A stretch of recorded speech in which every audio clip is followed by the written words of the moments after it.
Today we're going to be installing this 2-inch trailer hitch on our 2023 Crosstrek. The first thing we did to make this a little bit easier for ourselves was back up the car on these little plastic ramps, and that's just going to make it a lot easier to work underneath back here. This is what the 2-inch receiver looks like. It's a Curt brand. I don't know the model number right now. There was some little packaging on the ends and right there, but I have since taken that off, and this is all you get. You get the instructions, and then you get this little bag. It has this little hardware in it, as well as these little tools, which help you fish these things through the frame of the car for mounting purposes. The first step is to remove these little rubber plugs in the frame on both sides. So this side is already out, and that's what they look like. And they go here and here. Using a set of pliers like this will really help you remove them. The back plugs are actually a lot harder to get out than the front plugs. On the front plugs, I haven't even needed those little pliers. The next step that we have to do is enlarge these holes back here so that we can fish these things through above this hole and above this hole. And that is where those little wires will come into play. In order to enlarge the holes, I'm just going to be using this little hand file, and I think I just got this from my local Harbor Freight. This is all I've been doing, and you can see I've got a little notch started already, and you don't have to go too far, just enough to get those little metal things through. So I'll check in once I have this one and this one done.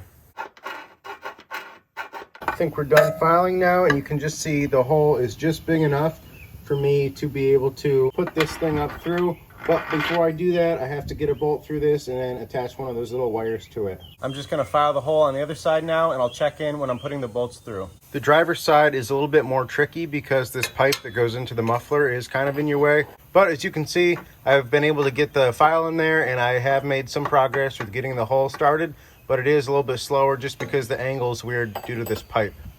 I've got one of those wires put in through the rear hole, and now it's up here, and I've got my middle metal piece through, and I have it connected onto the back of this bolt. And now I'm just putting this first one in, and now I'm just going to go up through and then pull it over to the other side. After about a couple minutes of struggling and having stuff fall on my face, I was able to get everything situated in the hole properly, and it's a lot easier in the little Curt instructional video than it is to actually do it. So now for this side, we're basically going to be doing the same thing the opposite way. So in a minute, I'm going to be putting this carriage bolt through and then threading this thing back on once it's in the hole. So that way it's the same as that side, but we just did it kind of like the reverse order. But first, I'm going to go put some touch-up paint on this edge that I filed. You can see my touch-up paint up there, and the bolt's already in there. And now I'm just going to put this on this end and put it all the way through. I just got it all the way through, and it looks pretty good. And this end is actually the end where that other big spacer is going to go on, and that way the trailer hitch will sit level because this is kind of at an angle. As you can see, that side's done now too, and now I just got to get someone else to help me hold this up, so then we can put these little spacers on and then bolt it up, and then we'll be all good.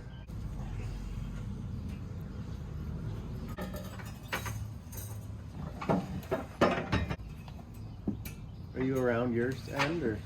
It's very important now after I take this wire off to be careful that the bolt doesn't go back up into the frame, and then we won't be able to get it out again. We just got all the bolts on with our fingers, and now we're going to be tightening them up with this cordless impact. Instead of using that impact, we're actually going to use this torque wrench and follow the directions and go to 110 pound-feet of torque, and then we'll be all set. Okay, I think we're good.